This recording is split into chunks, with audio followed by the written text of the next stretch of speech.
Welcome to the Highland Wonders podcast, where we share stories and knowledge from experts about the charismatic species and diverse ecosystems of the Okanagan Highlands of north central Washington. My name is Jen Weddle, and I am a co-director of Okanagan Highlands Alliance, a nonprofit conservation organization dedicated to stewarding and protecting the beautiful Okanagan Highlands, which are the traditional and ancestral lands of the Okanagan First Nations in British Columbia, and the Okanagan, Lakes, and Colville bands, who are now part of the Confederated Tribes of the Colville Reservation. This episode is coming to you straight from the mouth of someone who has to be one of Earth's most eager of beaver believers, Alexa Whipple, director of the Methow Beaver Project. The story of beavers, inextricably tangled together with the history of people, of colonization, and the interconnectedness of countless species who share this landscape, is, in some ways, gritty and complicated, and in other ways, beautifully simple.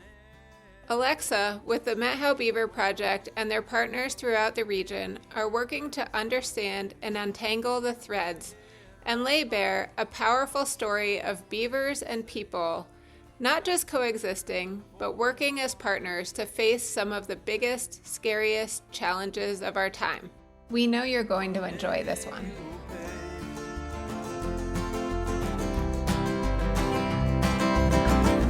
Life is what we make it. It's all that we are. We're all what it is. I'm Alexa Whipple, currently the project director for the Methow Beaver Project. That project is a program of Methow Salmon Recovery Foundation. We were adopted under their 501c3 umbrella back in 2015, but we started in 2008 as a nonprofit collaborative group between the U.S. Forest Service, Washington Department of Fish and Wildlife, and the Methow Conservancy. So we operated that way for a while as a seasonal sort of program for translocating beavers from conflict up into headwater systems of our public lands, primarily Forest Service. So that's a little background on Methow Beaver Project, where it started back in 2008. But yeah, so our project has expanded a ton in the last 4 years, and we're working in the Okanagan just as much as we are in the Methow anymore. Focus on beaver relocation still, but even more so beaver coexistence. So providing tree wrapping and pond leveling devices and culvert protection to help people live better with beavers in the system. And if we cannot resolve those conflicts, then we will relocate to better places to have those beavers. But we also focus on the stream restoration part, because a lot of these degraded streams, beavers can't get back into them easily. Stream power is too high because it's a narrow incised channel. Spring flows blow them out of there if they build a dam. So what we're doing is going back in and adding that woody structure that is needed. And it's not permanent, it's temporary, but it's supported in the sense that it'll stick around a little longer than a beaver dam will. We actually install posts into the ground and weave native materials into those natural wood posts to basically help them withstand the forces of that higher stream power with redundant structures to really slow the water down until beavers can get back in there and take over the maintenance and expansion of those projects. We also end up planting in some of those areas to support the beavers for food. But me personally, coming to Methow Beaver Project, I've been there since 2019. My background is in wildlife biology. I grew up on the East Coast, right outside of Washington, D.C., and I always loved animals. I always felt more for their circumstances than I do for humans even. Mostly that they cannot advocate for themselves, yet are so wondrous and inspire us on so many levels and in so many ways, yet they aren't valued often for any benefits to any other species, let alone us, which is ultimately how I got to beavers. But I found through a lot of my wildlife biology work that many other systems weren't working that great, specifically around agriculture. That took me in a whole different direction for nearly 2 decades. growing food sustainably, advocating for sustainable food systems, growing food with wildlife, or sparing areas of the farm for wildlife, a concept I got to know called sharing versus sparing of space. And I really liked the idea of looking at that to consciously recognize that we have to share space. This planet has gotten smaller and smaller if you look at it as human population has grown and grown. So it drew me towards ecology rather than just wildlife biology, of really studying how these systems interact, including humans. We're part of this system, all the systems on this planet. I was in agriculture for quite a while. That's what led me to the Methow and Okanagan areas. And I farmed for quite a while, had a community-supported agriculture farm, but it just wasn't quite satisfying my soul like wildlife biology did previously. And then the 2014 Carlton Complex fires happened. And that really was the earth-shaking wake-up call to bring me back to my roots in wildlife biology, and then adding on restoration ecology to that. One of the areas that I love dearly was burned severely during those 2014 fires. And it rocked my world to see it change so dramatically, and to see forests that were regenerating forests. Obviously they'd been cut down, but there were no trees left in some parts. And so recognizing that it would never be the same in my lifetime, that really rocked me. But I also knew the stream in that area really well, Bear Creek. And Bear Creek suffered tremendously after those fires, as did many of our stream systems, because of the debris flows that followed the fire. There were 2 significant precipitation events after the fires on the eastern portion of the Methow watershed. And they caused such erosion during those severe convective storms that they changed our stream systems as if there had been a geologic scale change event. As if, mountaintops had come down and taken all the debris with them as they came through. So we had incision in a lot of these streams, some places 15, 20 feet deep.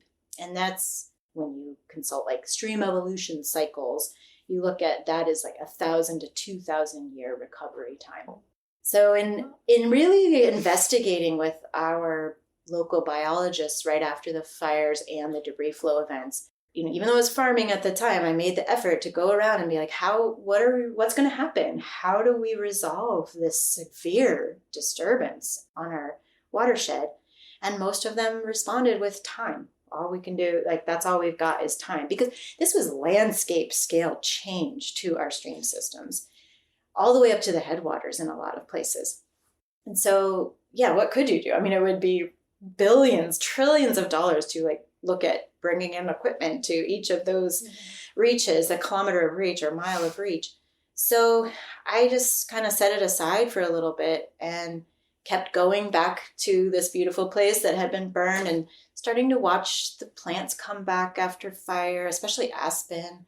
And in some places, native plants, perennials that I hadn't seen there before because they were so shaded over or buried by introduced species. And what came back, was really released from competition, were our native perennials like lupin, like the aspen, like snowberry. Those things just started going gangbusters with the nutrient inputs from fire, but also the release from competition with the annual introduced species that had really taken over, primarily from livestock grazing and the impacts from that. But that said, started to see the bright side there. But then the Methow Beaver Project, who I'd only previously volunteered with prior to that time, put beavers back in Bear Creek because the aspen were regenerating so quickly. They reintroduced them on a spring, natural spring that was adjacent to the creek itself that was now 12 feet, 15 feet deep. And the beavers took off. They started building ponds. They were terracing the ponds. They were expanding that spring so dramatically to the point of half a football field in 2 years off of this spring, where the rest of the creek was so incised that water would stop flowing in there in late summer in the creek, but yet their ponds were full and overflowing, and so returning water back to the stream, even during the lowest flow periods. So I started paying attention, and I started talking to Kent Woodruff at Methow Beaver Project, and started talking about like how beavers could potentially be a really good strategy for post-wildfire recovery of severely degraded streams. And he thought that was an interesting idea.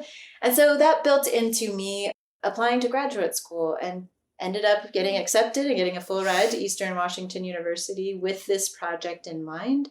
And now we have 6 or 7 master's degree recipients who have studied beavers since I started that direction at Eastern. So it's been really exciting to kind of bring that to Eastern and then capitalize on it with so many more people being interested in it and building off that original research. So that was my research. It proved significant considering beavers are changing those streams rapidly. And, within 10 years, beavers have gone back into Bear Creek, have built that stream substrate back up towards the floodplain.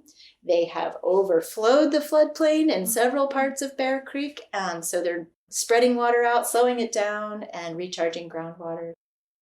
While beavers once inhabited our region in great numbers, over the last 2 centuries, their population has been drastically reduced, as people perceive them as pests to be eradicated or as prey, more valuable for their fur or other body parts than for their work as living ecosystem engineers. While the perception of beavers in their alive state seems to be on the upswing these days, policy and management of this species lags behind. Well, the beavers we do have came from Canada in order to repopulate our streams and river systems because they were nearly eradicated, and in some places absolutely eradicated, but not because of just over harvest for commercial or recreational interests. This was a political move back in the early 1800s to create a fur desert.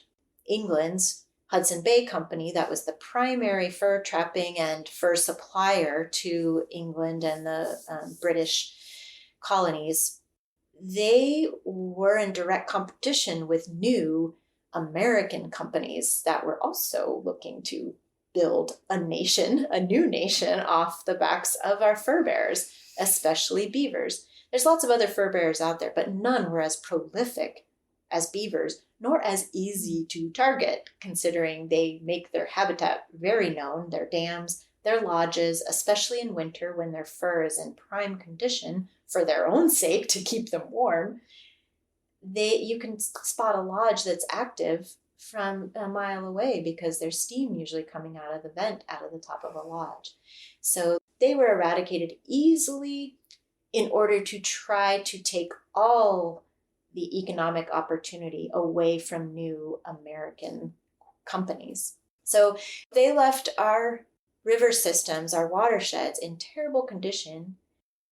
Then settlers moved into that habitat without beavers in them, built along streams and rivers, which is what people do because we look to streams and rivers as a primary resource provider for us. And people found no beavers there. They started building there, but then we start having major floods because all the beavers are gone and they're not holding water back. So towns and communities and all sorts of infrastructure kept washing out through the early 1900s. And the Forest Service jumped on like, okay, what's missing here? Oh, okay, we've seen that beavers exist in Canada and they hold water back. I bet there were beavers here before. We should reestablish beavers here. So those efforts were begun quite a long time ago. But like I said, people had already moved into beaver habitat that was vacant of beavers because they'd been eradicated. People did not want to live with beavers in their habitat because a lot of the early Western United States was built on agriculture. Forestry too, of course, and livestock grazing in particular has had its impact on our watersheds, but it's really orchards, crops, towns, residences that are impacted by beavers' activities acutely, like flooding of your yard or your crops, cutting down your orchard trees, cutting down your prioritize trees that you brought over from England, even the seeds or seedlings that people brought over to remind them of home. The last thing you were willing to put up with is a beaver chopping one of those down. So yeah, we weren't willing to live with beavers and really haven't been ever since, not on a large scale. So that's one of the biggest challenges we have is helping people understand what beavers used to do, which basically built the known environment, our floodplains, which they basically created from storing water on the landscape. They collected sediment that moved from the tops of mountains or tops of watersheds into focused areas at the mouths of streams typically, or a confluence of a stream and a larger river, and created the floodplains that we farm today. The Mississippi Delta, the Mississippi in its entirety was created by beavers and water and sediment coming off of the geologic terrestrial environment around it.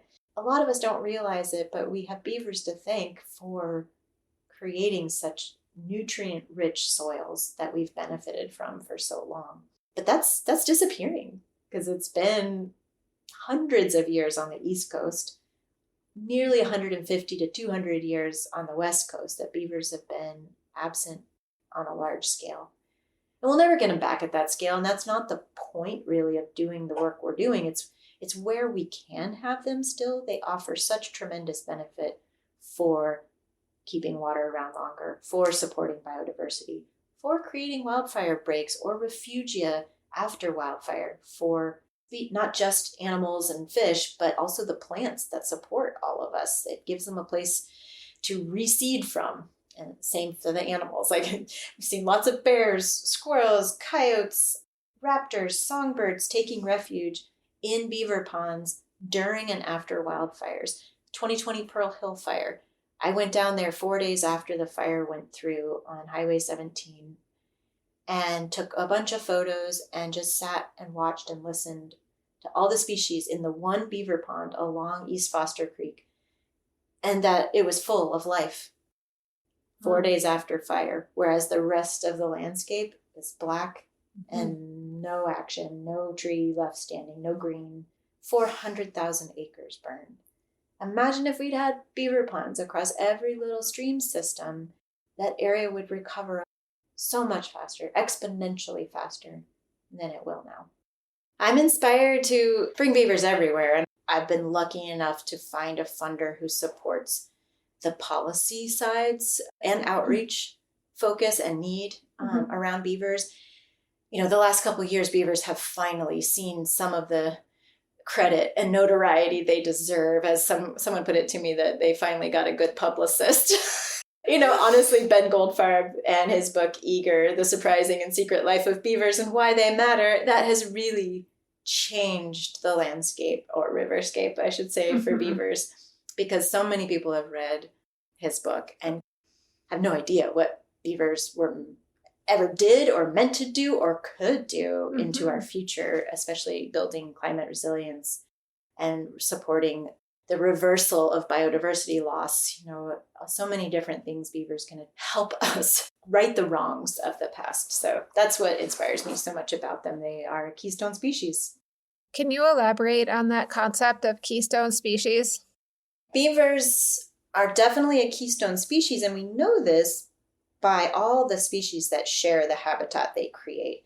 Beavers don't intentionally provide homes and habitat for all these other species, but because they manage water so well, and they tend to expand waterways in their natural work trying to protect themselves, but also to expand their own food resources, they spread water across landscapes and they become riverscapes for them. Water alone supports the majority of life on this planet. Fresh water in particular is critical, not because it supports more than marine systems, but because it's so limited on our terrestrial surfaces, and it's coming from the clouds and creating rain, and it's cycling through our water cycle. It is a very limited resource for all the species that exist in our terrestrial systems. So the fact that beavers actually spread it out, keep it around longer, provides a lot more opportunity for many other species, including our insect families, our other mammals, including deer and bats and songbirds, and anything that eats any of those things are then supported. We also have the macroinvertebrates that live within the aquatic system, the fish. Every species that requires fresh water is going to benefit from beavers because they spread it out. So that is what makes beavers a keystone species.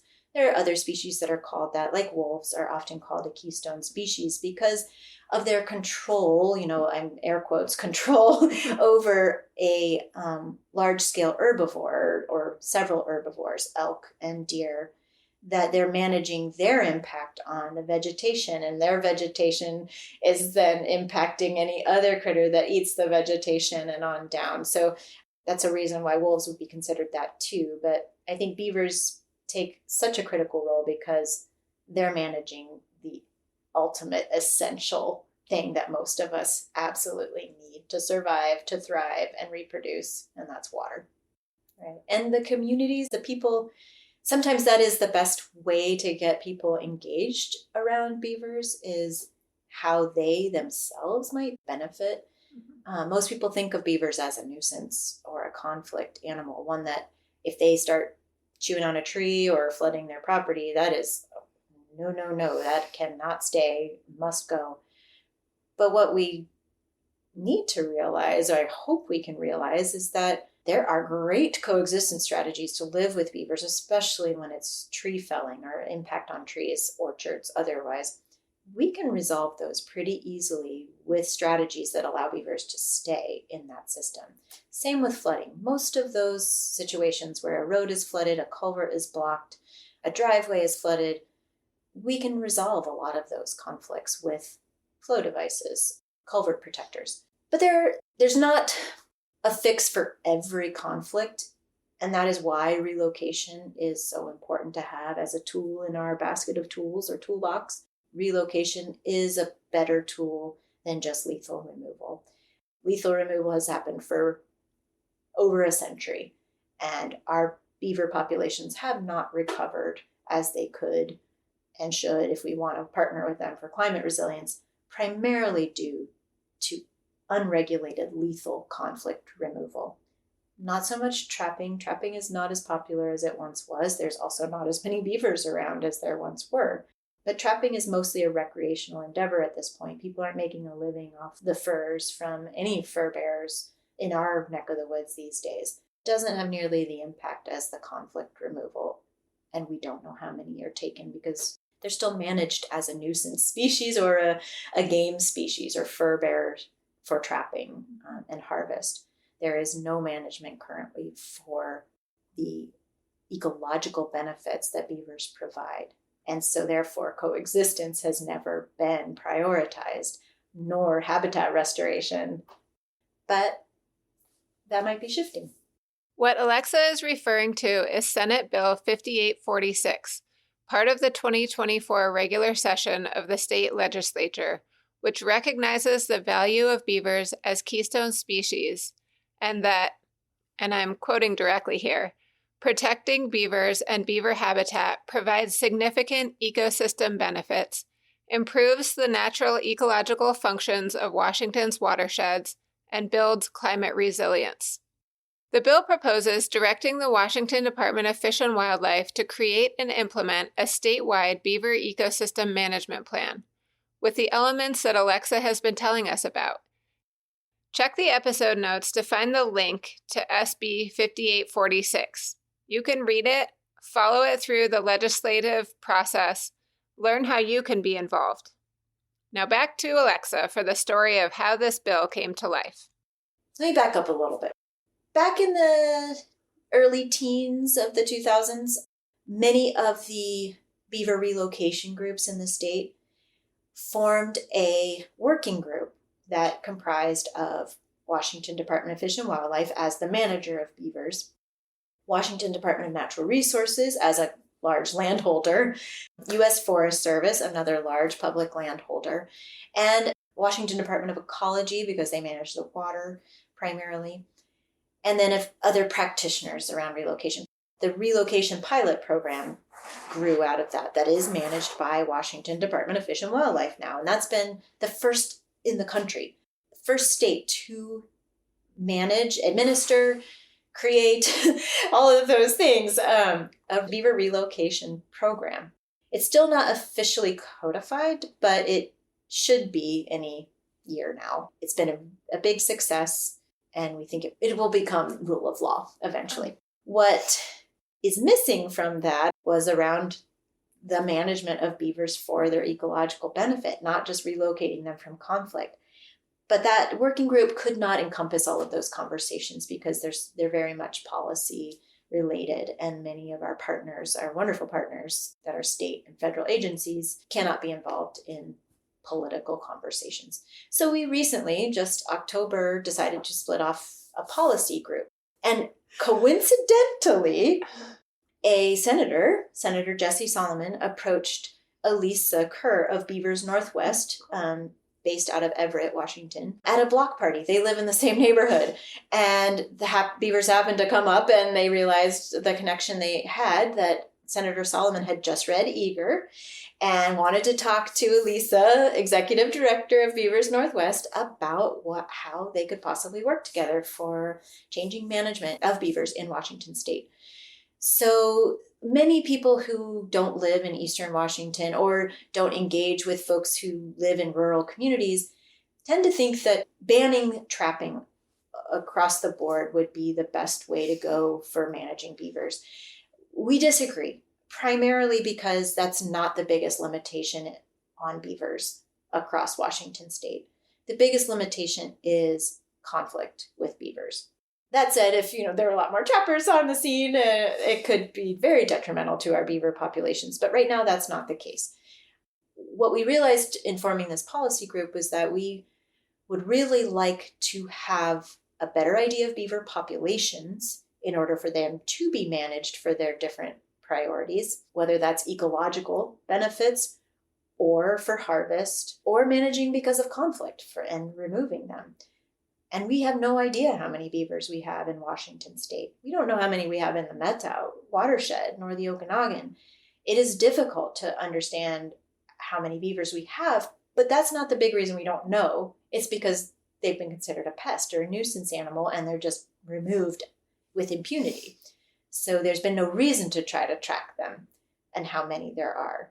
But we are limited in our beavers in many parts of the state. We don't have enough to do what we think they could be doing in the sense of their ecological benefits and water storage and wildfire resilience building capacity and biodiversity support, especially for our endangered salmonids like spring chinook and steelhead and all the side channels that could provide juvenile salmon rearing habitat or overwintering habitat, let alone the flows that could be improved late season from storing more water up in the higher watershed, even though the higher watershed does not support salmon directly, meaning up in the high mountains, but the water flowing out of there certainly does downstream.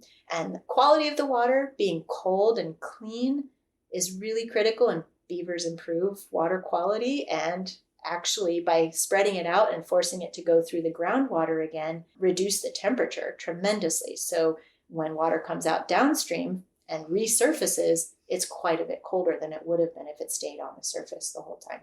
And then in quantity, by them slowing it down and spreading it out, it just slows down the whole flow cycle. So come August, September, October, we actually are seeing higher base flows where we have beavers in these systems, or even beaver mimicry, where we start with beaver-based restoration. So we're already seeing the values. It's proven, and it's proven in other parts of Western US and beyond, even into Europe with Castor fiber, their species of beaver. There's only two on the planet, Castor canadensis in North America, and then Castor fiber in Europe and Asia. There's a lot of reason to put forth increased value to this species and regulate them for that increased value. It doesn't mean not supporting traditional values such as trapping or the challenge of living with beavers, including conflict and lethal removal. But we have more strategies to help people live with beavers a lot better than we did 20 years ago. And we're realizing the benefits that they could provide, not just us, but all biodiversity in freshwater systems, that we need to start managing them differently and change some of the regulations to prioritize those benefits over just being a nuisance species and harvesting them for their fur or castor sacks. I mean, it's not magic, but it feels like magic when you see a beaver change a severely degraded environment in a matter of years when it comes to severely, but on someone's property with a low order stream or a small stream, such as a lot of people in the Okanagan will recognize Bonaparte Creek as a really familiar stream, or Tunk Creek. These aren't actually small streams. They have high flows and high stream power during high seasonal flows, but they're managed as a small stream in that they are confined to a very small area, and many houses are built right along the edges of Bonaparte and Tunk Creek. And we find that people's properties are changed dramatically within a matter of weeks when beavers do move in there. And there are beavers in both of those stream systems, but not that many. And they often don't stay in one place for very long, typically because they are lethally removed due to the conflict with flooding or with tree felling. So one of the things that we want people to understand that we can offer is most of the time free assistance in managing beavers on their property. Technical assistance, we're happy to tell you how to do it, especially when it comes to tree wrapping, but then actually providing our services when it comes to managing surface water or flooding, extent of water that you do not want or cannot tolerate, but you like the beavers and you're willing to live with them, or you don't understand them, they're brand new, and why are they here? We can offer all of that information and then offer services if people are open to it to provide management of that surface water, because it's a benefit. If I had the opportunity to live on a creek where I could have beavers and secure my water sources better, I would jump at that in a heartbeat. And I don't think many people realize that that's what they're getting when beavers move into their property or the stream that is part of their property. So I try to help people look at the potential huge positives that it could be recharging your well. And people worry about contamination of a well. That's typically not how their beavers are going to impact that well, unless they're flooding over the top of your well. Most wells are capped, not that they're absolutely waterproof, but that's a different story altogether. But we could manage the surface water elevation probably fairly easily if that were the case. The best we can provide and the easiest we can provide is when beavers have moved into your property. They've built dams. They've spread the surface water. You're tolerating it for a little while because you think they're cool or like they're fun to watch, and they bring in a lot of songbirds, and most people love watching songbirds, and as do I. But then all of a sudden they're getting a little crazy. They're taking up more and more space, and they're flooding into the garden or into the driveway, and that's not tolerable. So what we can do is put in a flow device that acts as a cap. Basically, beavers, you cannot raise the surface water any higher than this. Otherwise, it's going through the pipe. Yeah, it's gone. It's going to be gone.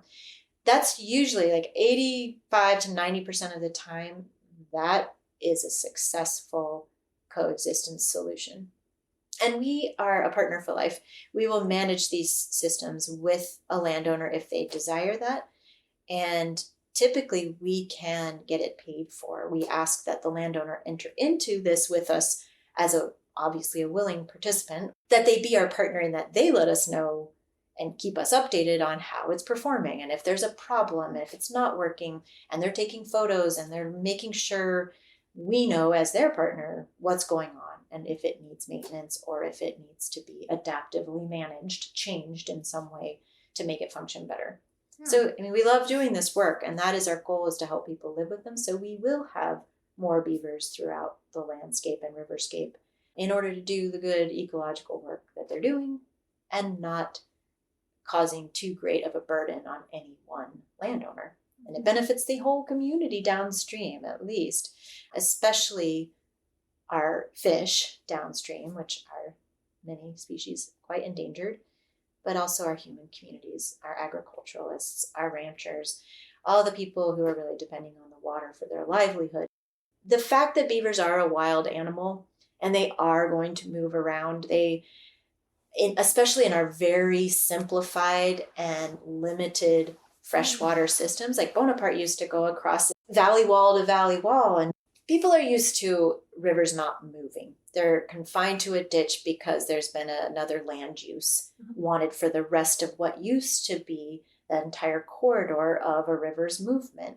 That said, beavers don't have a lot of options anymore in these simplified streams.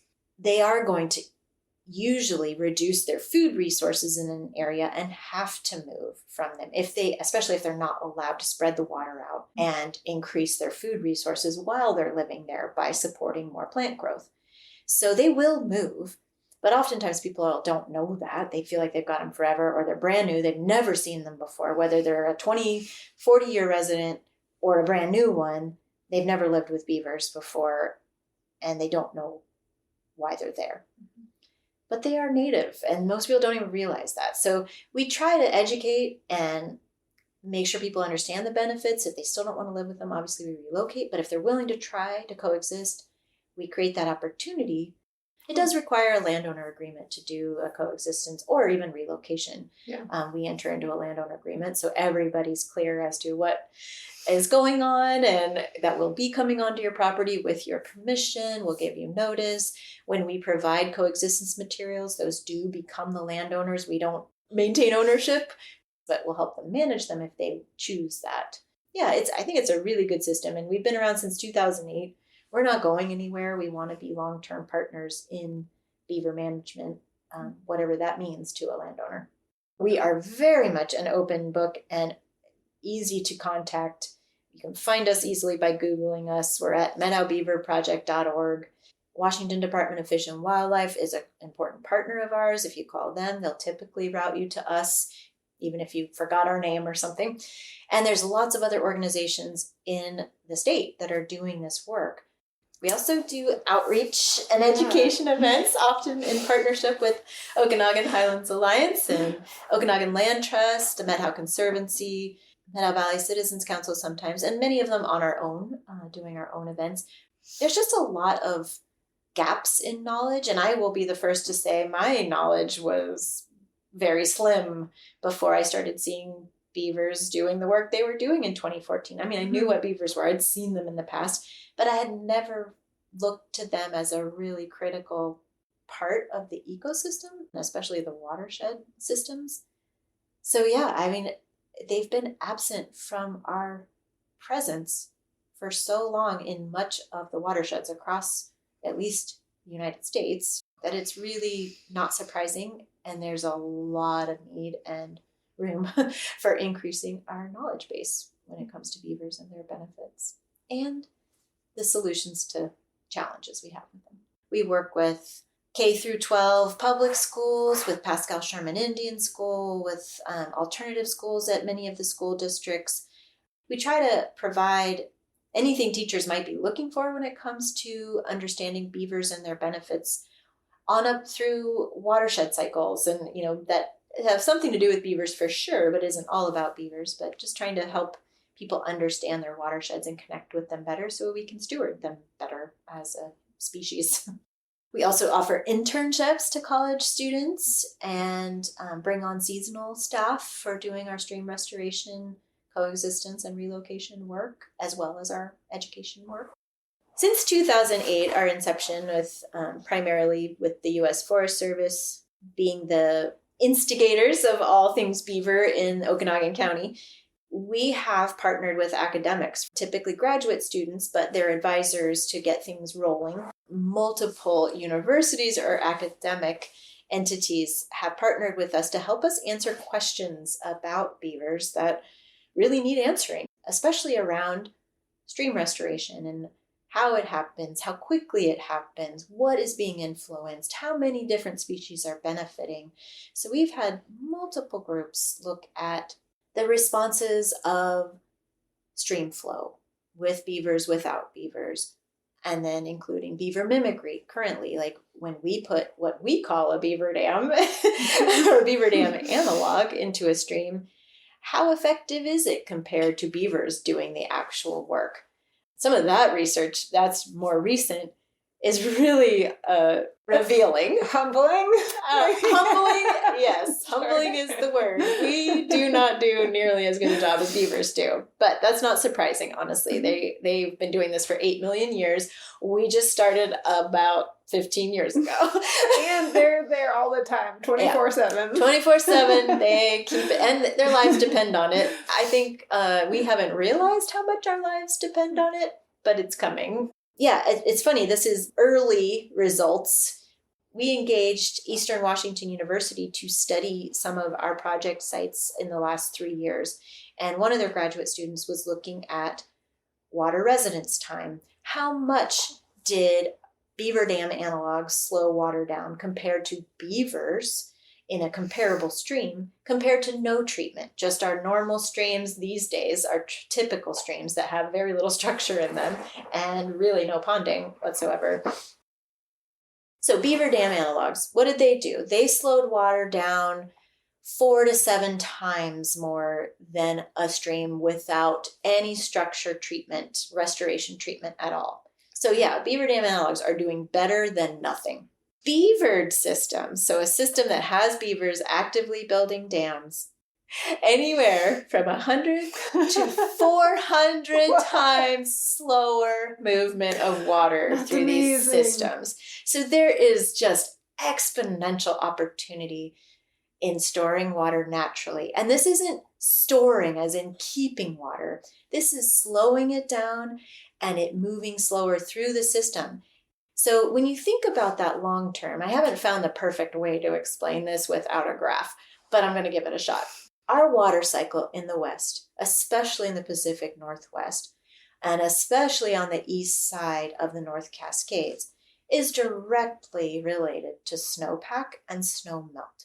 So we have this peak of stream flow somewhere between April and June as our snow melts out of the low country and then on up into the high country, melting downstream. So we get this huge peak that starts to taper off by mid-July and then drops like a rock through the end of August, middle of September, to the point that in September, we're often at our lowest flows of the year. Oftentimes, streams drying up in sections where when we say drying up, that stream generally goes underground, but we don't have the surface water. So imagine if you're a salmon and that, there's reaches of stream drying up, you're really confined to small spaces that have deep enough water to support you, especially if we're having a very hot summer or the heat domes of 2021 that we had. You're not going to survive. And when you're limited as a salmon, juvenile salmon, to a small pool, guess who can find you really easily? All the predators that love to eat salmon. And that's including amphibians, snakes, all of those critters that are just there in the terrestrial habitat and taking advantage of that aquatic meal. So we have the opportunity with beavers to really change that annual water flow. If we have more beavers in our watersheds, throughout our watersheds, it can't just be, one family of beavers in Bonaparte.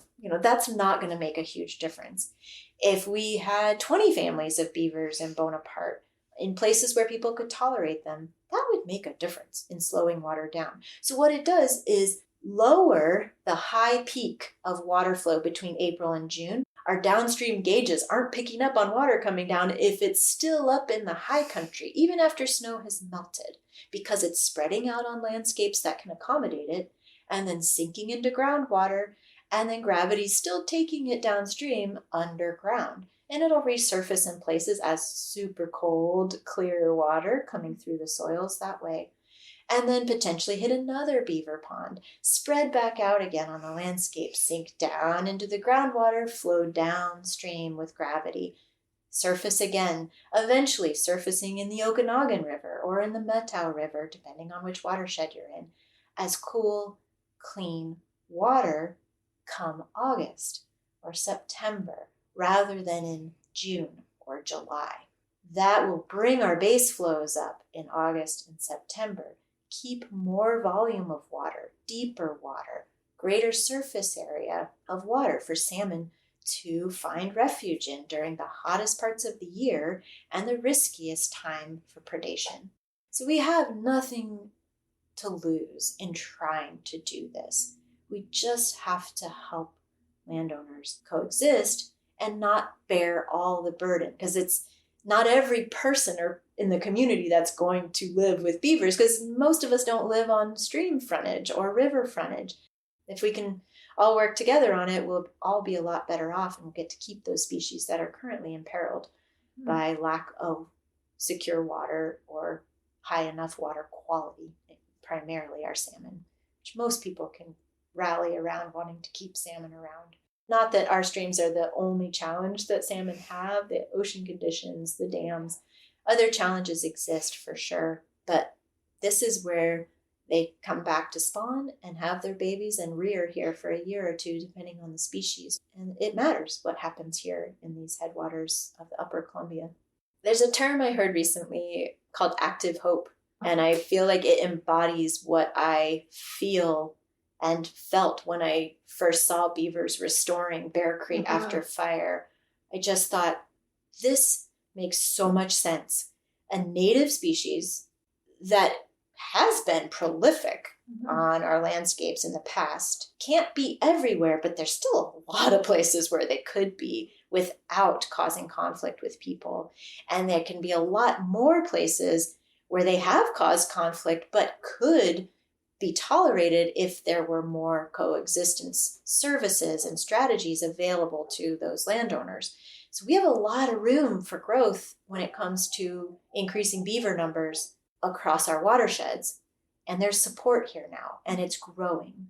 I encourage anyone listening to this to take advantage. If you have a challenge with beavers, let us know. We can't resolve every challenge, but we can at least relocate if we can't help you live with beavers and put them somewhere else where they could increase natural water storage, biodiversity, climate resilience, all of those things. So think twice before you get rid of your beavers. All right. Before we close up, do you have any more fascinating nuggets of information that you would like to share? One interesting thing, doing a wildlife population study on any species is not easy to do. I mean, it's not 100% counting every animal. You are counting a certain number in a certain area and then extrapolating out to cover the entire area where they could be. Yeah. So it's really an estimate, no matter what you're doing. What's interesting about beavers is there's indirect ways to measure them, and there's been some really neat ideas, especially as technical opportunities avail themselves, such as satellite imagery, and being able to not just look at imagery of the landscape or watersheds, but actually, I'm not a huge proponent of artificial intelligence, but I like to use the term modeling, that you can teach a model to look for beaver habitat on the landscape in satellite imagery. Mm-hmm. So looking for dams, ponds, lodges, canals that beavers build that actually bring water out into the landscape even more so. A beaver pond or complex that is established looks a lot like what we know our lungs to look like, or the mycelium of mushrooms, that there's all these little fingers going out into the landscape of canals that beavers dig in order to swim to their food and be safe, and to spread their food out, food growing opportunity out on the landscape as well. So satellite imagery picks up on that really well. And that's one of the greatest indicators. Dams, yes, but dams can be mistaken for human-made dams. But it's really those canals and that organic feature of their work. That's how we're looking at potentially evaluating populations on a county level, on up to a state level, on up to a continental level with the help of computers. That said, I will look to beavers before computers any day for our future, but we are going to try to use it because we don't have a management plan of like, how do we manage beavers sustainably if we don't know how many we have? So we've got to start somewhere, and their habitat is the best way to do that. And that has been done, but mostly by biologists going out, flying and saying, I see a dam here, a pond there, a dam there, a pond there. They don't cover everything. We can actually cover every pixel of ground in a picture across the county. And it'll only take about 8 to 12 hours to do Okanagan County, which is the largest county in the state. It's not that it's even that expensive. It's that this has just been started about 3 years ago. And it started with Dr. Emily Fairfax, who is now at University of Minnesota. But she is partnering with Dr. Lawrence Takawiak at Eastern Washington University to now start the process in Washington State start evaluating our beaver populations. This is something that WDFW is not in on yet. We're hoping to bring them in because as they are, hopefully, if this bill passes, and I think they're doing it anyways, so I'll give them a lot of credit for that, to create a beaver management plan for the state. They also are recognizing that we don't know how many beavers we have, and it's been based on very limited models, how many we think we have. But to sustainably manage any species, we've got to have a better idea of how many we have. Otherwise, it's not sustainable management. And right now we have unlimited lethal conflict removal with no reporting and no permitting. That change alone in regulation, just requiring a landowner to report that they had a conflict beaver. They're not going to be judged. They're not going to be limited by it. We just want to know how many beavers are being removed from the system in this way so we can understand our populations better. It's all about sustainability, and primarily for every other species that benefits from beavers, and where we need coexistence, where we need to mitigate those damages, whether it could be a financial incentive to live with beavers. That it's happening with salmon now, that people, to conserve some of their spaces and give it over to salmon, they're being remunerated for it. So it could be this really win-win situation that individuals benefit and don't have to suffer the burden, but the community benefits, the whole biological community benefits too. And that's my goal. It really was wildfire that inspired my work with beavers. And it is what keeps me thinking that there's still one of the best natural solutions we have for climate resilience. Not the only one. It's just a one that we should be pursuing.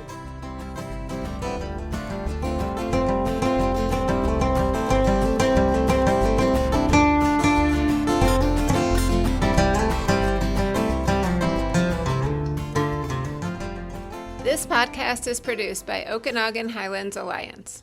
OHA is based in Tonasket, a town in the heart of the Okanagan Valley of north central Washington. We are inspired by the beauty and diversity of the landscape that surrounds us, from the aspen and conifer forests to the highland lakes to the tumbling creeks that descend to the wide, glacier-carved Okanagan River Valley. We engage in environmental advocacy, habitat restoration, and educational activities in our efforts to protect local ecosystems for future generations. To learn more about OHA or to become a member, please visit our website, okanaganhighlands.org. Many thanks to Alexa Whipple for sharing her enthusiasm and deep understanding of how we can work with beavers to store water for the future, one beaver at a time.